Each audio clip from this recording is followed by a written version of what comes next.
How do you? Yeah, I just want to elaborate on when Jesus was asked for the signs and wonders, and he said nothing but the sign of Jonah. And Zakir spoke to you with regard to 3 days and 3 nights. And you kind of said, oh, part of the day of Friday, part of the day of Saturday, and that's 3 days. I know Zakir pushed you on that, saying, for example, he wasn't put in the earth until a Saturday. But what I want to understand is the three nights. Where are the 3 nights? If he was putting on Friday, and so it's Friday night, Saturday night, there's no Sunday night because it was Sunday morning when he was gone. So how do you understand that prophecy where Jesus made that claim that he would be in the belly of the earth for 3 days and 3 nights? How do you reconcile that with the gospel narratives? The gospel writers themselves quite obviously did not have the confusion that has been introduced by words written 600 years later, 600 miles away. They show absolutely no embarrassment about this. They're very clear. They talk about Friday, they talk about Sunday, they use the words that identify these things. They have no issues with it. So they recognize when Jesus is talking about 3 days and 3 nights, he's talking about truly being dead and truly being buried. He's not talking about chronological accuracy. People back then utilized temporal phraseology in a very different way than we do with iPads and iPhones and atomic clocks and things like that. This is very, very easily understood. By the way, Jonah says in the book of Jonah, Jonah says in the book of Jonah that he descended down into Sheol. I think Jonah was dead, and that's the connection. And that hence when he comes forth, he's been made alive. So the connection's very clear. He says he went down to Sheol. What is Sheol? Sheol's the realm of the dead. So I know there are many people who've prefer the idea of somehow being in the belly of a fish, breathing somehow. I'm not sure how that tank of oxygen got in there, but it seems much more that he said he went down to Sheol, and that would be the connection. The point is that Jesus prophesied his own resurrection, and he had to have died in that process. So no one was confused about that. Well, now we're going to get into debating and argumentation if we're going to do that. Yeah. Just Well, the prophecy says alive in the belly of the earth, not dead. Where? okay. He went down alive. First off, Dr. White said that they would have known what they were saying. Why is it in the plural? The only person who said the 3 days and 3 nights was Matthew, nobody else. Matthew's the same anonymous author that had Jesus riding into Jerusalem on 2 donkeys. Now, was Jonah alive? Everybody knows Jonah was alive. Here's Matthew Henry's commentary. Observe when Jonah prayed, when he was in trouble under the tokens of God's displeasure against him for sin. When we are in affliction, we must pray. Being kept alive by miracle, he prayed. You don't understand the feeling when Christians have to reinterpret clear texts just to try to get around the objections Muslims raise. David used the same language as Jonah in the Psalms that I quoted, because in Hebrew language, coming close to dying and surviving, as my opening statement made clear, like Isaac, is a form of metaphorical death and resurrection. Even Prophet Muhammad, on whom be peace, when he used to wake up, he used to say, praise Allah for raising me alive after I died.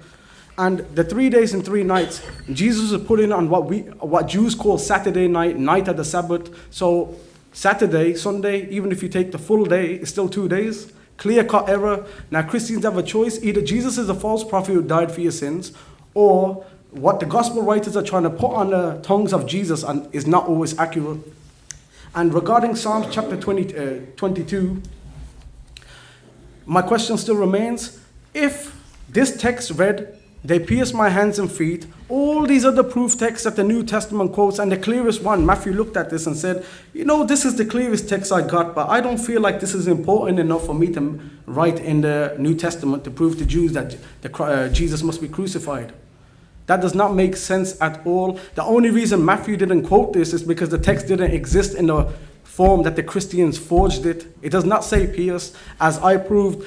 In order to get the word dog, they have to take a letter out the word, and the very manuscript that Dr. White alluded to has the word, the letter Aleph in it, which means it's supposed to Jewish understanding of Ka'ari. It's only that the Yod got elongated into a Vav, but the word's still the same word. Otherwise, Ka'aru doesn't mean nothing in Hebrew.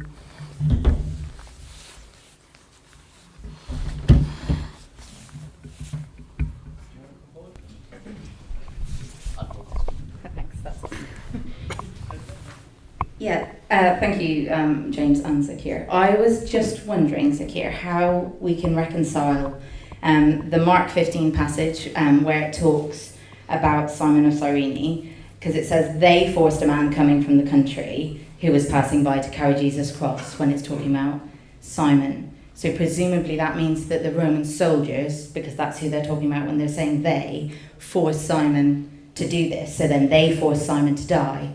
So the Roman soldiers act in contradiction to Pilate, because there's no kind of doubt about who it is right there.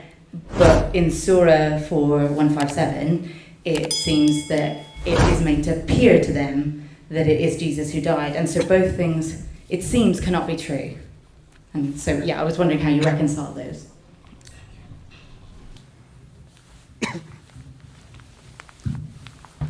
Okay, early Christians who have proven from the internal evidence, the same internal evidence that James gets the dating of the Gospels from, that there were people claiming that Simon of Cyrene was killed on the cross instead of Jesus before John, and John was trying to react to the story.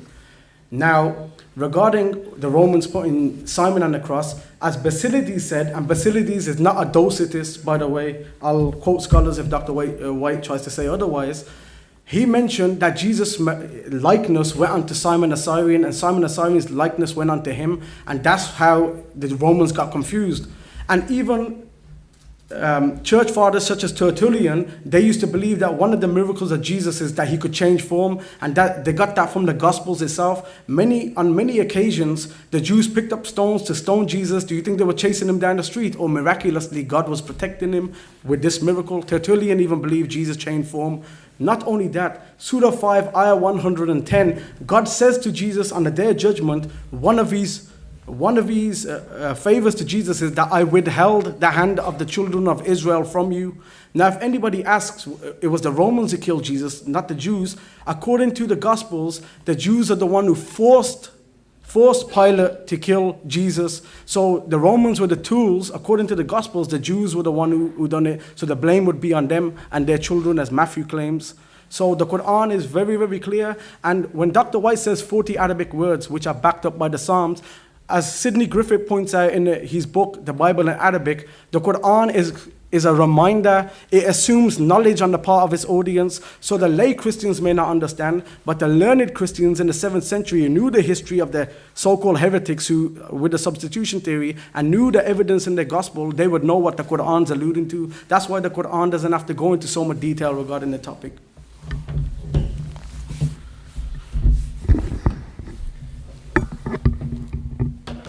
The Quran most definitely does assume the biblical narrative. And in that process, if you accept the radical argumentation, and it is radical, the people that Zakir is quoting are radical liberals.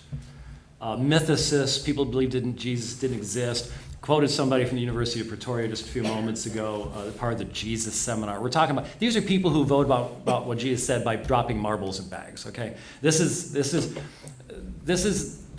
just, for me as a Christian, it's clear evidence that I could use the wildest Orientalists and you would have to accept every word that I say because you're using the wildest people on the left fringe to come up with your arguments tonight.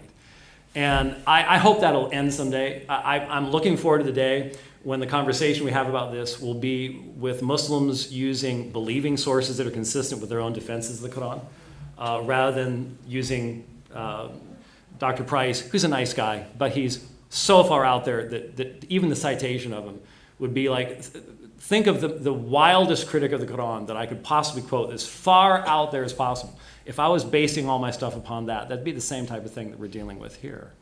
And so when I look and when I read Mark chapter 15, there is a phrase here, and I'll just give it to you very quickly. Hina aretan staran altu.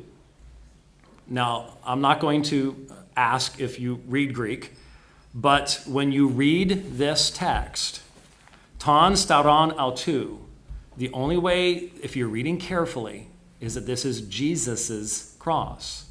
So the autans and the autos of verses 22 and 23 are referring back to Jesus. Now, if you're not reading carefully, I suppose you might get confused, but there's no reason to. And folks, I can misread the Quran pretty easily as well if you want me to. But misreading a text is not the same thing as convicting the text of having been changed or altered. The reality is Mark and Matthew and all say the same thing. Jesus was crucified. Trying to change that basic reality just simply doesn't work.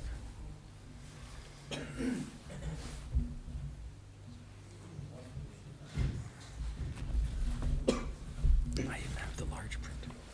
I can read that from 10 feet away. Sorry. According to Hebrews, Attacked by the guy down there. well, according to Hebrews chapter 10, verse number 10 to 18, we find very clearly Paul, I'm sorry, chapter 10, what? 10, Hebrews chapter 10, verse number 10 to 18. Oh, 10 through 18. 10 to 18, where Paul is saying that normal... I don't think Paul wrote it. Well, okay, well,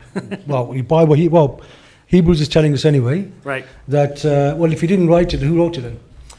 You want my quick theory? Please. Just really, really fast. Before I go to my main question. I think it's a sermon Okay. that Paul preached in Hebrew Okay. that Luke wrote down in Greek Okay. because it's Luke's grammar and vocabulary. Okay. Well, according to Luke, in Hebrews chapter 10, verse number 10 to 18, he says, no more sin offering is required because Jesus was the ultimate sacrifice. But when we find in Acts, when Paul went to Jerusalem, James, who was the brother of Jesus, obviously if Jesus came to die for their sin, then they know that there would be no more sin sacrifice needed. But James is actually telling Paul to go and sacrifice animals because they were 4 men who were under a Nazarite vow. Nazarite. That's right. Now, if you read Numbers chapter 6, verse number 13, it will tell you what a Nazarite vow is, and that consists of burnt offering, sin offering, and peace offering. And we know then that Paul actively took part in this in this ritual, which consisted of sin offering. Now, if Hebrews is telling us that no more sin offering is needed, and then why is it that James, who sat, ate, walked, talked with Jesus, where Paul never met Jesus, why are they still offering sin offering when clearly no more should be done because Jesus paid for the ultimate sacrifice? Thank you.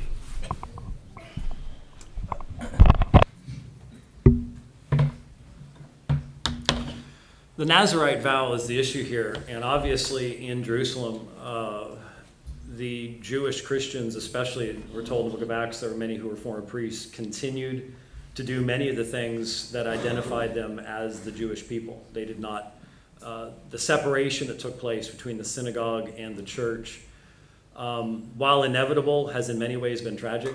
It led to many of the acts of anti-Semitism during the medieval period, and how it happened, it may have had to have happened over time, but how it happened is rather tragic. But what you do see in the book of Acts is a transition period, even in Peter. Peter hears from Jesus to not call any, he saw, for example, how he treated the Syrophoenician woman. And yet what does God have to do with Peter? I'm not sure how long it is after the resurrection. He has to give him a vision 3 times, slap him upside the head, before he finally gets the idea, I shouldn't call what God has called unclean, clean. Okay, so let's say it was a full decade. Traditions die hard, and what we see in James and what we see in the church in Jerusalem is that transitionary period. And I don't know about you, but I would have had a hard time letting go of the traditions that I was raised with as a young person, even in the light of what Jesus taught. So I think there's a clear transition period that you see in the book of Acts. And by the end of the book of Acts, what you have is the normative functioning of the church. Whereas in the beginning you have, well, I haven't seen anybody struck dead in a deacons meeting recently. So Acts chapter 5 and Ananias and Sapphira. We could use it, but it hasn't happened recently. So I see it as a transitionary issue. Even though it's 30 years after. Oh yeah, I think it 30 years? 30 years after. I'm not sure of the chronology on exactly when that would be, but it's very clearly in Jerusalem. There continued to be, before the destruction of the temple, those people that stuck very closely to their Jewish identity, and I would see the Nazarite vow as a part of that element of it. Did they reinterpret the offerings in the light of what Jesus did? We're not told. We're not told.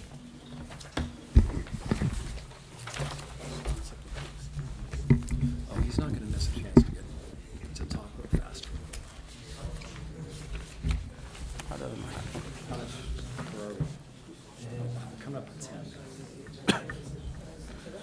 Okay. This proves exactly what I've been saying all along. The Old Testament does not teach that the Messiah will die for the sins of the world, and the disciples of Jesus never preached this and refuted Paul on this.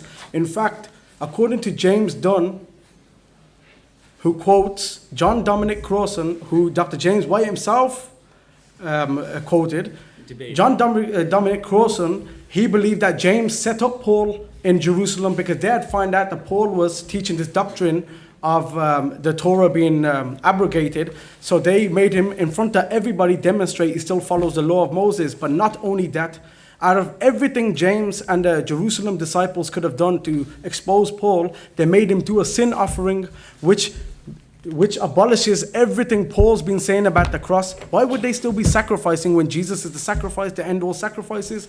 According to the book of Ezekiel, chapter 45, in the Messianic age, the Messiah will sacrifice an animal for his own sin and for the sins of his followers. He's referred to as the prince in Ezekiel 45. And just in case Dr. White tries to say that that's not talking about the Messiah, John Gill says it's about the Messiah, and Dr. Michael Brand, Dr. White's colleague, admits this about the Messiah. So normally Christians, they quote from the Quran, look, Muhammad has to ask for forgiveness for his own sins. Look, Jesus is sinless.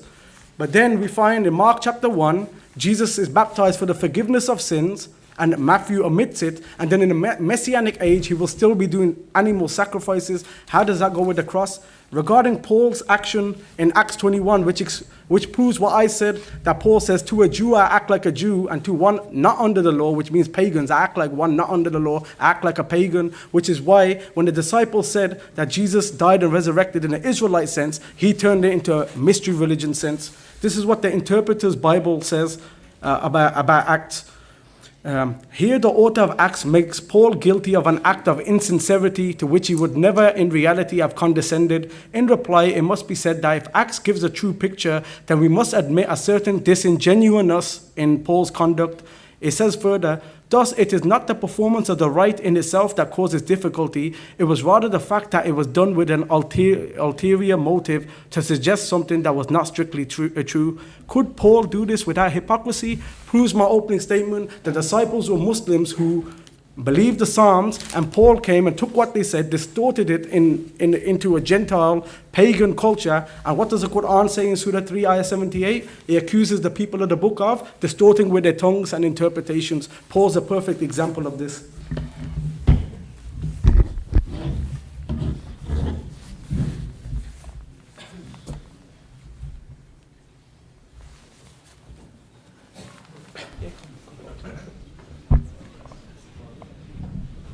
Thank you. My question is for Zakir Hussein. If Jesus was crucified, what evidence would you expect to see from the first century that we don't have? So it seems like everything that we would expect to be true if he was crucified is true. So what would you expect that's missing?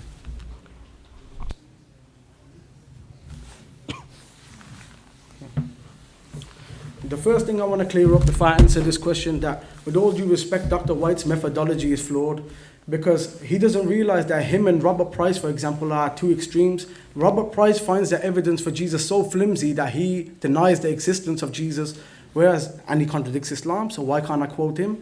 Or why should I agree with anything he says? But then Dr. White is at the other end of the spectrum, that everything said about Jesus in the first century in the Gospels is all historical. That also contradicts Islam. So if I should reject everything Robert Price says, then I should reject everything you say. Why not be in the middle ground and weigh each evidence?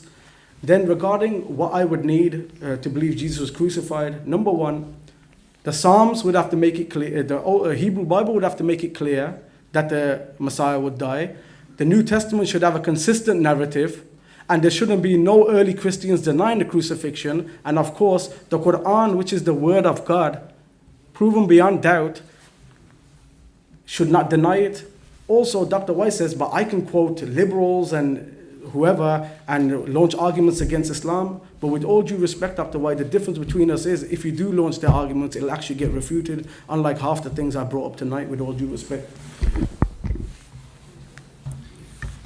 I'm a little surprised by what I just heard, because the answer to the question was, Well, I would expect that the Psalms would teach us. Well, every Psalm that has been brought up, once you recognize that it is inappropriate to say, well, you can't go beyond what the psalmist says. Once we realize Jesus did that, once we realize all the New Testament writers, it's a convenient thing to say, we just blame Paul. The Quran never does. But we know more about it than the writer of the Quran did. Oh, how'd that happen? That's an interesting fact to point out. None of those passages from the Psalms, and by the way, it's always Psalm 22, not Psalms 22. It's one of my pet peeves, sorry. You'd never say hymns 106. So anyway, every one of those Psalms is consistent with the New Testament interpretation of it. There is a consistent New Testament interpretation. You do not have to introduce all the alleged contradictions and misreadings that Zakir has introduced this evening, which come from a Jewish perspective and not from a Christian perspective. And then when it comes to the Quran, well, let's just be honest. The fundamental reason we're here tonight is because you take that as the lens through which you're reading all these other things. You don't have to read them the way that you've been reading them. You do it because of those 40 Arabic words, which are not clear in what they say. They are not clear in their interpretation. They're not clear where they came from. And I could add all sorts of, I could start going into issues here about, well, how do you know this was originally a part of the Quran? I mean, let's look at the compilation. Let's look at the fact that there were certain verses that weren't even found in the original compilation made under Abu Bakr. Was this one that was, who had memorized this, et cetera, et cetera. We can go into all sorts of issues like that. But I think we've gone late enough into the evening to recognize that the fundamental issue is that when you allow the New Testament to speak in the context in which it was written, and you allow for the fact that the New Testament has an intimate relationship to the Old Testament that the Quran has to neither one. The Quran has no meaningful intertextual relationship to either the Old or New Testament, none whatsoever. Once you recognize that, then the question really becomes, well, what's the ultimate sources of authority we're using here? And you can come up with all sorts of wild-eyed liberals that will point out any contradiction, any type of religious text you can find. But you will not find consistent people believe that God has spoken who will be following each one of these types of arguments. That's the problem this evening. So we have 3 minutes. I think we've done half an hour, haven't we? What is it? It's 10:05. Okay. Okay. 6 minutes left. Yes, Thank you. Your shirt's glowing. Yes, James, do you think, what about deliberate excluding? Jesus has excluded in the church hymns in the prayer to be a messenger of God, according to John 17:3. He's definitely a messenger. He couldn't say no. If you say no, that means you reject John 17 verse 3. Having been entitled to be messenger of God according to Quran, according also his real position at this time, impossible to be crucified, but to be honored and to have more glory. As a messenger, cannot be crucified, can be killed, but as a prophet, can be killed like Jeremiah, like John the Baptist, like Zechariah. But as a messenger, impossible. So Moses never been actually killed by the Pharaonites. Abraham wasn't killed by Babylonians. Elijah was about to be killed by the Phoenician, but also been rose to heaven as Jesus rose, because he is a messenger. And Quran, in fact, have answered all question of the Christian side. But sadly, Paul have blocked the peaceful transfer of Jewish faith into Christian faith, lastly to Muslim faith. And this Paul problem, not Jesus problem. Thank you.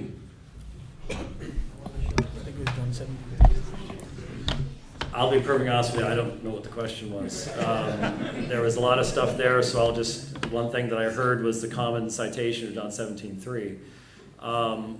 Again, a meaningful exegesis means you listen to everything that a text says. And when you can take one text where Jesus, in addressing the Father, refers to him as the only true God, assume Unitarianism, and then ignore that one sentence later, Jesus says, "Glorify me, Father, with the glory which I shared in your presence before the world was," which refers clearly to the same vision we have in Daniel. We're talking about an eternal being here. This is the same book of John that begins with, in the beginning was the Word, whereas with God, the Word was God. It ends with John 20:28, Thomas confessing, my Lord and my God. Meaningful exegesis, which, to be honest with you, is what I try to do with the Quran, which is why I don't use a lot of the arguments that many people use against the Quran, because I actually try to read it in its own context. When you do the same thing with the Gospel of John, you might understand why even Bart Ehrman, who is no friend of Christianity, says, well, obviously the Gospel of John presents the deity of Christ. That's what it's all about. It's so apparent and so clear. And what it allows you to do is to recognize that Jesus was a monotheist. He only believed there is one true God, and yet that same book identifies Father, Son, and Holy Spirit as God. That's why Christians believe in the doctrine of the Trinity. I didn't understand the rest of it. I don't understand what Paul has to do with John 17:3 or any of the rest of it. I sort of got lost because I didn't really understand all of it. I apologize. Part of it was because we were eating the microphone and I couldn't understand it really clearly. John 17:3 is the most difficult text for Trinitarians to explain. Now, Dr. White, notice what Dr. White said, we're assuming Unitarianism, whereas Augustine, who is one of the greatest Trinitarian minds in the history of the church, found John 17 chapter 3 so difficult that he changed the wording of the text. Anyone could check this for themselves. Regarding the next verse, I think it's the verse after, it's verse 5, not the next verse. John 17:5, regarding the glory that I had with you before the world began. If Dr. White takes the statements of Jesus back in the Jewish context, as Anthony Buzzard in his book has rightly pointed out, that is speaking about Jews speaking about the decrees of God. For example, if God has told you by revelation that you're promised a place in heaven, a Jew can say to God, give me that place in heaven that was with me before the earth began. It's talking about God's decree. Not only that, to further prove this point, Raymond Brown points out, Brown may be called a liberal according to Dr. White, but the manuscript that Raymond Brown speaks about is not a liberal manuscript. There's a variant reading in this which doesn't say, which I had before you, before the world began. It says the glory that was with you before the world began. And regarding, folks, sometimes it feels strange to be that a Muslim, as a Muslim, we're seen as the bad guys in this debate of Jesus being crucified, when the whole reason the ayah was brought up in the first place, why does the Quran deny that Jesus was crucified? It wasn't even speaking to Christians in that verse. It was in response to the Jews, because the Jews know, Dr. White said, which Jew would call Jesus a Messiah? Read Mark chapter 15, mocking him on the cross. They say, let this Messiah get himself down from the cross. By saying we crucified the Messiah Jesus, they're mocking, because in Jewish belief, they cannot kill the Messiah. So it's like saying square circle, crucified Messiah is like square circle. So the Quran is defending Jesus and saying, no, you didn't kill him, he's returning. So we're actually the good guys in this debate, because like Paul said, Jesus has been made a curse for us. The Quran says regarding Jesus that I am blessed wherever I be. We're actually the good guys in this debate, defending Jesus. Sorry, we'll have just one more question. One more question from there, and that's it, yeah?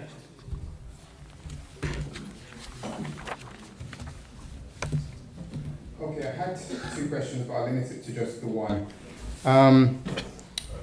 My question is that, just in framing my question, I'll say that it's interesting that you talk that the Quran was replying to the Jews in stating that Jesus wasn't crucified. That would also accord with what Josephus said, which was that the Messiah was crucified. So we have Jewish history, also through Tacitus, pagan history, as well as Christian history, but all of those you've addressed. The one which I'm not sure if you addressed it was modern secular historians. Bart Ehrman was the most, believe the most common author that you quoted. And despite him being a great skeptic of the Bible, of Christianity, he believes the books contradict itself just as you do. He states that one of the most certain facts of history, not just religious history, but history, was Jesus' crucifixion. This would also accord with what John Dominic Crossan said, also a skeptic, and even what James Dunn said, who you quoted yourself. He said that there's two facts which are certain in Jesus' life, and one of those most certain is Jesus' crucifixion. So without reference to interpreted prophecies from Psalms, which came hundreds and hundreds of years before Jesus, or the Quran, which came hundreds of years after Jesus, on a historical basis, what historical proof is there that Jesus wasn't crucified, but it was someone else, Simon of Cyrene, for instance?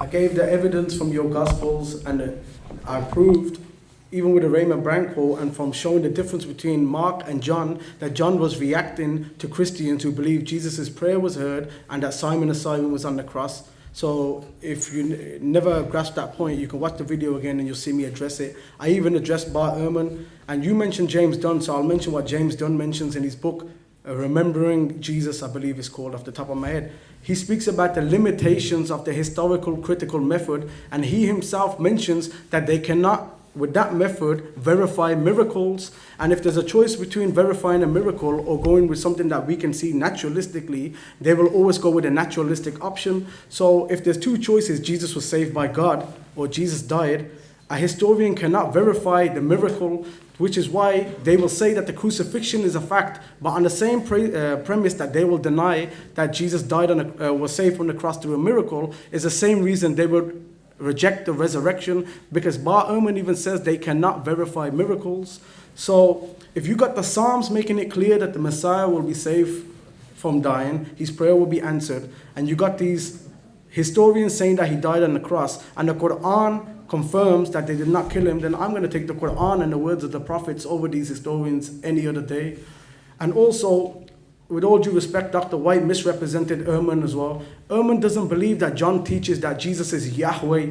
Ehrman in his book, How Jesus Became God, says that John seeing Jesus as a God, but still under Yahweh, because nowadays we think there's humans and then there's God, and that's it. In the ancient times, there were humans, and then there was these Elohim type of figures in the middle, and then there was Yahweh, the supreme God. So John has brought him up to Elohim, a God, but he hasn't made him on the level of Yahweh yet. That would be later Christians after John. That's Ehrman's position.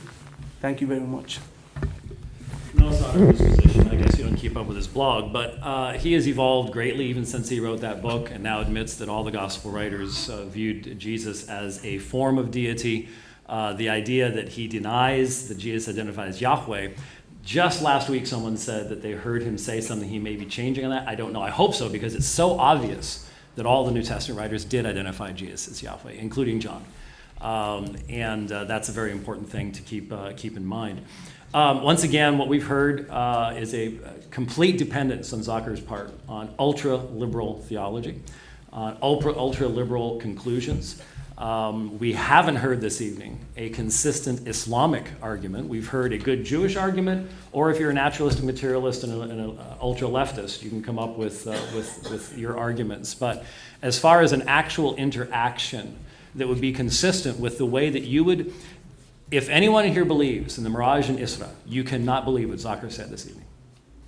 Because the consistent application of the skeptical, shotgun type of attack upon the New Testament we've seen this evening would destroy every element of the supernatural in Muhammad's life. Every bit of it. Gone. You wouldn't find a single person he's quoted tonight that would substantiate your belief in the Miraj and Isra. Not a one. Not a single one. Why? Because of the methodology they use, not because of the facts. Not because of the facts. So I continue looking for that opportunity of, it's interesting, I asked a Muslim friend of mine once, a very erudite, learned young man, if he'd ever debate this subject. He said, no, I've never debated you on it, because Surah 4:1-7 says that it was made to appear to them, therefore all the historical evidence would substantiate that it was made to appear to them. So why should we debate it? And if you take that position, that's a position of faith. If you take the position that says, well, all the history is going to be wrong, that's one thing.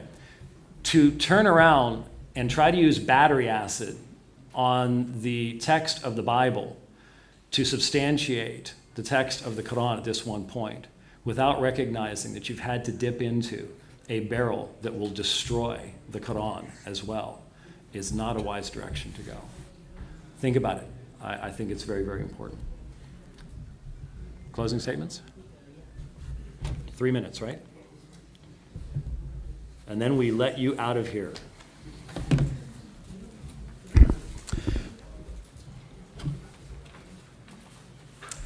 Once again, thank you very much for sticking around this late. It is always my tradition, starting when I debated Shabir Ali in 2006 to try to bring something.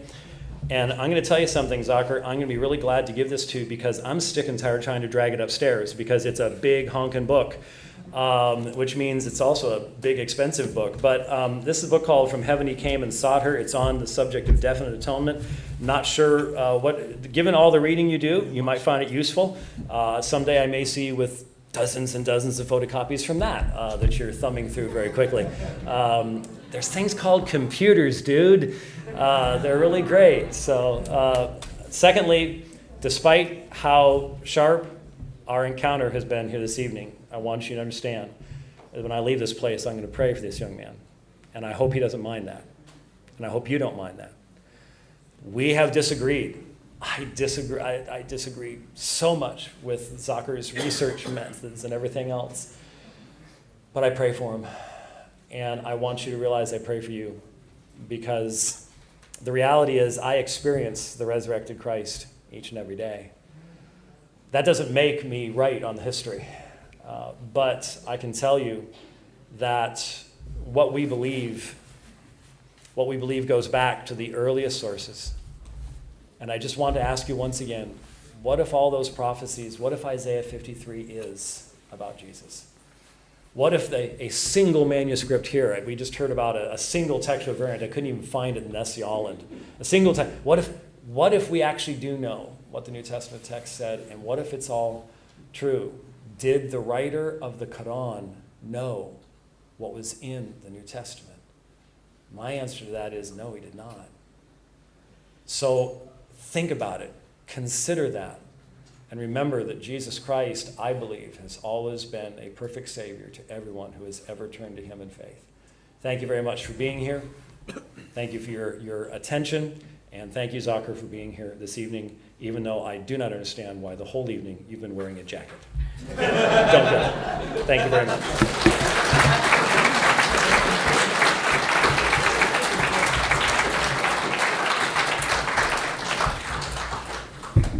Finally stand up because I don't have to use my papers now.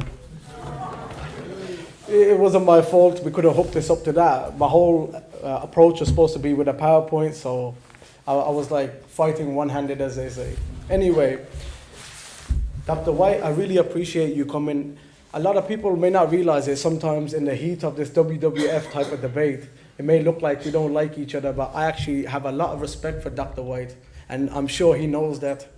And I have a book for you too, just so us Muslims don't look cheap. It's almost as heavy as that one. Folks, in summary of what we spoke about tonight, I showed that there's a prophecy in the Torah that the Christians claim is about the crucifixion of Jesus. I showed that Isaac was saved, and the language used in Jewish sources was death and resurrection. In fact, the book of Hebrews, chapter 11, I believe it's verse 19, uses the same terminology regarding Isaac. And that's how his disciples used it for him, and Paul went out and distorted it.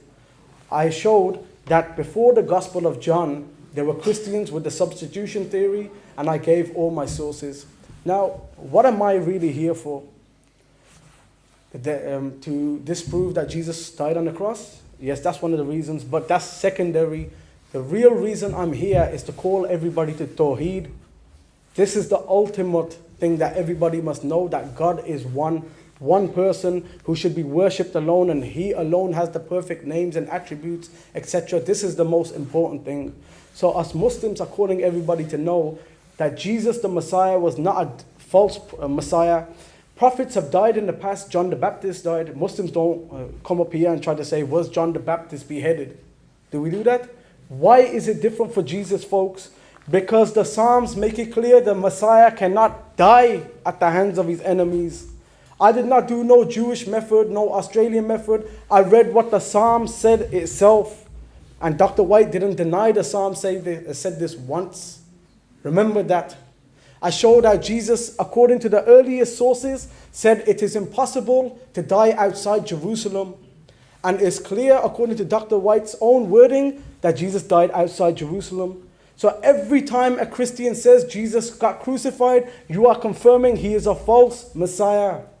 A crucified Messiah is like a squared circle. That's not what the prophecy said.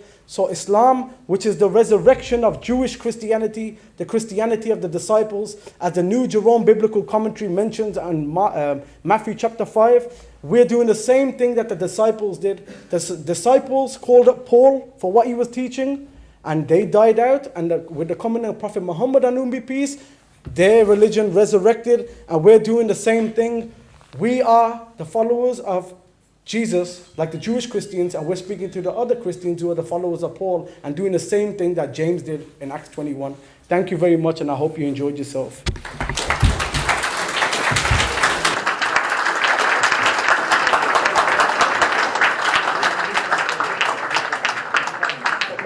Assalamu alaikum. My name is Vegard and I'm a Norwegian Muslim convert. I'm working with the Dawah organization IslamNet to establish the Deen of Allah here in Norway. We give Dawah and present Islam to the Norwegian people. Isn't that great? To be more efficient in our Dawah, we are establishing a first of its kind Masjid and Dawah Center, where we will have Islamic programs, classes, lectures and education for non-Muslims. I am so grateful to Allah for having guided me to Islam. Sadly, I am the only Muslim in my family. It hurts me that my parents haven't accepted Islam yet, and I ask Allah to guide them. But it also gives me a special drive to work for the establishment of Islam. I don't want anyone to miss the chance of becoming Muslim. Maybe my mom and dad become Muslim one day thanks to you. If we can establish this center, I could bring my parents to come and learn about Islam in our native language, which is a challenge today with the mosque here speaking Somali, Arabic and Urdu. The Prophet ﷺ said that the Muslims are like one body. If you can feel my pain, would you please help me relieve it? You are now my new family. Click the link and donate to establish this masjid and share in the reward for the message of Islam reaching the corners of Norway.